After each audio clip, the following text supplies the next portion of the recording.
The Magic of Oz. Chapter 23. The Fountain of Oblivion.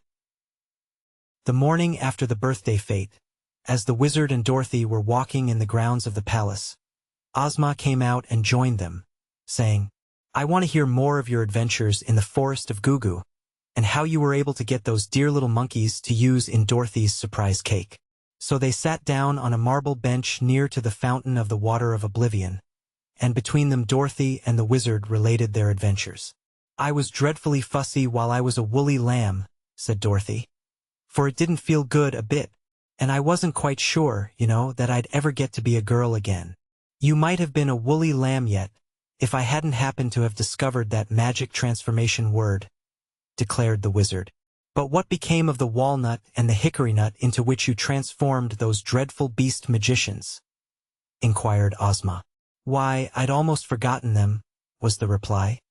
"But I believe they are still here in my pocket." Then he searched in his pockets and brought out the two nuts and showed them to her. Ozma regarded them thoughtfully. "It isn't right to leave any living creatures in such helpless forms," said she. "I think, wizard, you ought to transform them into their natural shapes again." "But I don't know what their natural shapes are," he objected. For of course the forms of mixed animals which they had assumed were not natural to them.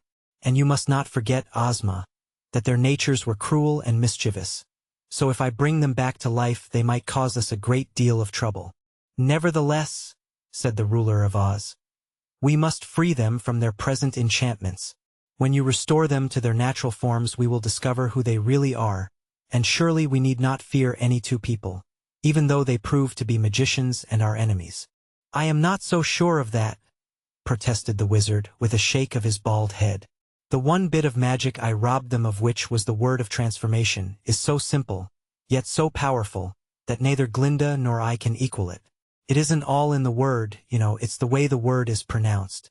So if the two strange magicians have other magic of the same sort, they might prove very dangerous to us, if we liberated them." "I've an idea," exclaimed Dorothy. "I'm no wizard and no fairy, but if you do as I say, we needn't fear these people at all." "What is your thought, my dear?" asked Ozma. "Well," replied the girl, "here is this Fountain of the Water of Oblivion, and that's what put the notion into my head.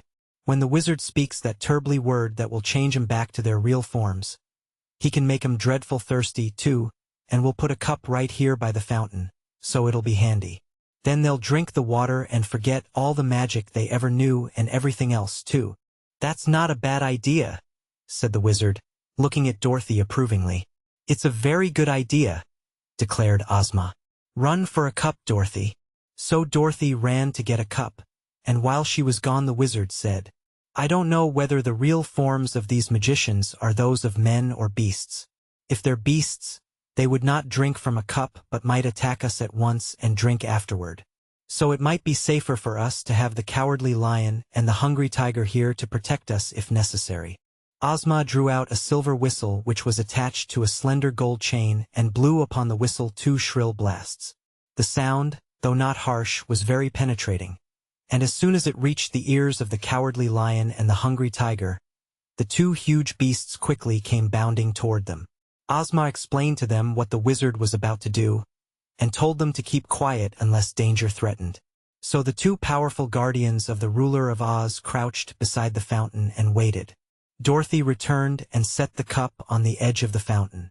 Then the wizard placed the hickory nut beside the fountain and said in a solemn voice, "I want you to resume your natural form, and to be very thirsty pyrzqxgl."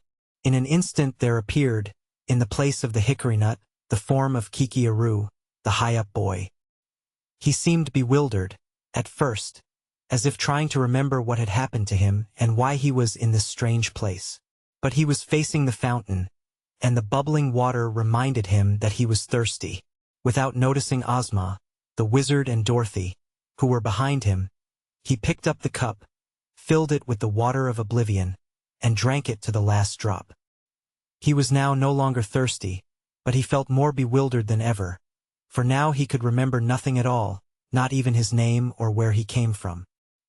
He looked around the beautiful garden with a pleased expression, and then, turning, He beheld Ozma and the wizard and Dorothy regarding him curiously and the two great beasts crouching behind them. Kiki-Aru did not know who they were, but he thought Ozma very lovely and Dorothy very pleasant. So he smiled at them, the same innocent, happy smile that a baby might have indulged in, and that pleased Dorothy, who seized his hand and led him to a seat beside her on the bench. "Why, I thought you were a dreadful magician," she exclaimed. "And you're only a boy. What is a magician?" he asked. "And what is a boy? Don't you know?" inquired the girl. Kiki shook his head. Then he laughed. "I do not seem to know anything," he replied. "It's very curious," remarked the wizard. "He wears the dress of the Munchkins, so he must have lived at one time in the Munchkin country. Of course the boy can tell us nothing of his history or his family, for he has forgotten all that he ever knew. He seems a nice boy, now that all the wickedness has gone from him," said Ozma. "So we will keep him here with us and teach him our ways to be true and considerate of others." "Why, in that case, it's lucky for him he drank the water of oblivion," said Dorothy. "It is indeed," agreed the wizard.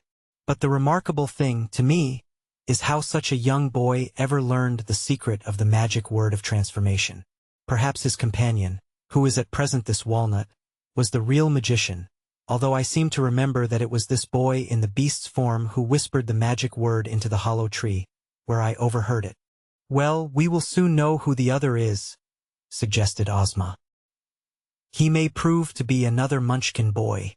The wizard placed the walnut near the fountain and said, as slowly and solemnly as before, "I want you to resume your natural form, and to be very thirsty pyrzqxgl. Then the walnut disappeared and Ragito the gnome stood in its place. He also was facing the fountain, and he reached for the cup, filled it, and was about to drink when Dorothy exclaimed, "Why, it's the old gnome king!"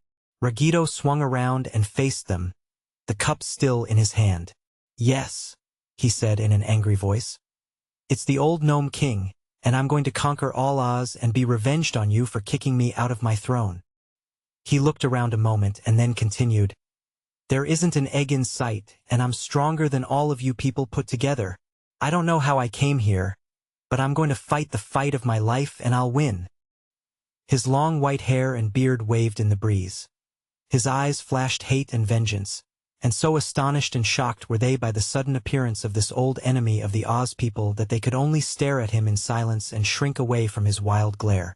Ragito laughed. He drank the water, threw the cup on the ground, and said fiercely, and now, and his voice grew gentle. He rubbed his forehead with a puzzled air and stroked his long beard. "What was I going to say?" he asked pleadingly. "Don't you remember?" said the wizard. "No, I've forgotten." "Who are you?" asked Dorothy. He tried to think. I'm sure I don't know," he stammered. "Don't you know who we are either?" questioned the girl. "I haven't the slightest idea," said the gnome. "Tell us who this Munchkin boy is," suggested Ozma.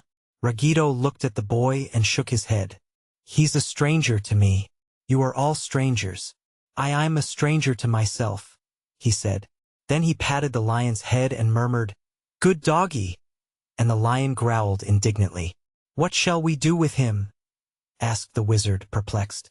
"Once before the wicked old gnome came here to conquer us, and then, as now, he drank of the water of oblivion and became harmless. But we sent him back to the gnome kingdom, where he soon learned the old evil ways again.